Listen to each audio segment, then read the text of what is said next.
Hi, my name is Dr. Dev Mehta. I'm a pediatric gastroenterologist and also I do research.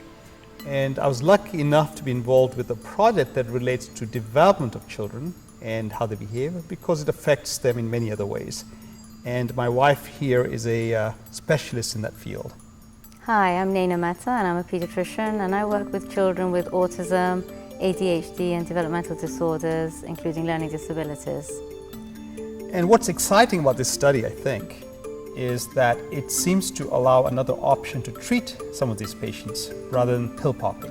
What are your thoughts? Right, so the study was very interesting because meditation allows us to be able to help children with ADHD and learning disabilities, and I'm able to help them a lot with behavioral management, medication, but there's always those patients and also parents who don't want to use medication. So at that point I was thinking that the study, which comes to show us that there's another way of managing these patients through meditation, would be really good for these children. Oh, that's why I'm so excited as a physician, because I see those children not eating well and misbehaving. They come to me for that, and I don't know what else to do. Right. And I think you offer a good solution.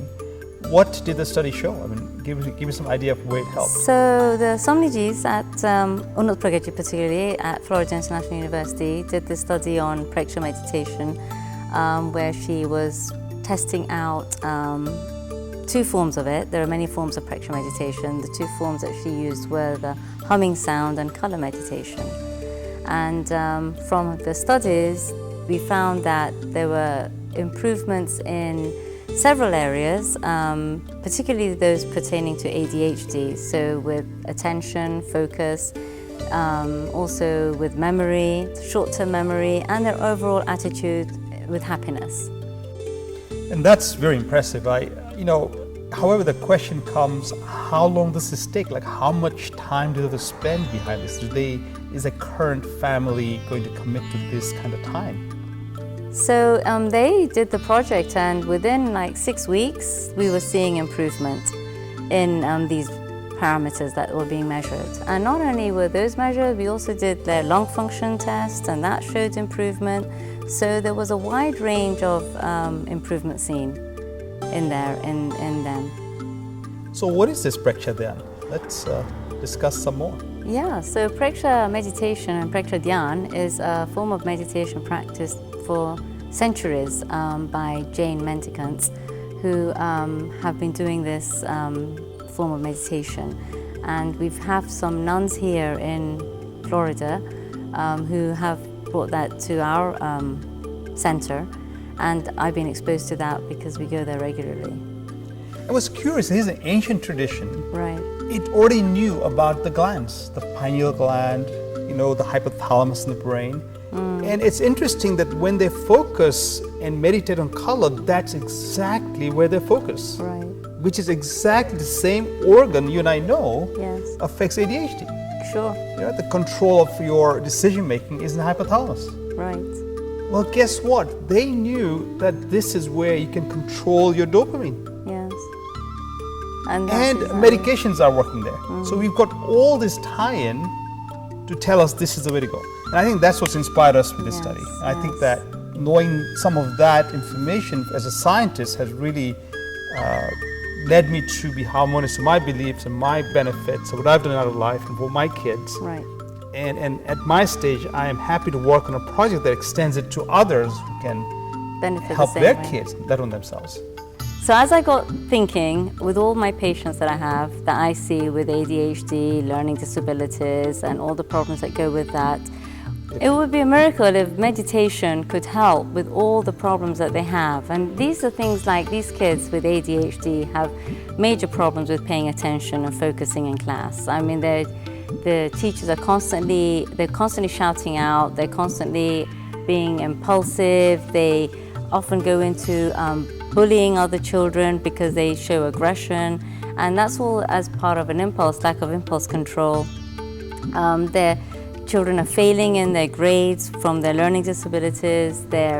As they get older, they might even go into taking drugs because they have lack of impulse control with that. So there are many, many areas where they struggle in their life, and meditation would be wonderful in helping to keep them calm, keep them more focused. It can help with their lack of impulse control and making them, even in making them calm and less hyperactive. So when we're thinking about it working at the genetic level, how actually does that work, do you think? Well, it's interesting. As we move through science of genetics, we realize that, of course, we're born with the genes we have, Right. and they are expressed. They're not going to change. Well, it turns out that which gene you turn on or off is determined by many things that are immediate. If I eat something, then a few hours later, certain genes will turn on because the controllers to those are affected by my diet or my activity. So if we look at meditation, it can change the controllers to turning the right genes on for benefits and turn off the bad genes. So many settings that occur. So, and you could almost convince me that's the mechanism here because it's such a pronounced effect. That you're turning on the stress-free genes, the calming genes, and those proteins are then being made, and then they come to the cell, and that's how things improve, not just in the brain, but every tissue. Every tissue. And there's some research showing that you can live longer by meditating, profound meditation, because your chromosome dies less quickly. So I think that the direction, the arrow, the likelihood of results is there. It would be stunning to show that. So that's why we're doing this campaign. One of the things about research that shows such good effect is the pressure on the researchers to spread it as fast as possible. The just amount of benefit that this can provide requires help. I need your help. We need your help. We need help with funding so that we can finish our work, establish beyond doubt that this is the way to go. And then we're going to spread it to normal people, to people around the world. They don't have teachers, maybe they don't have professions available. These tools can be spread very, very easily. They are free in that they're within yourself. They are skill sets that are lifelong. Imagine joining a group of people around the world that we already have supporting us and extending this everywhere. This is what I need. Money, definitely. I need support. I need people to be part of this group. And this is a heritage we all have that we can share. And anything you can do in that will help you also.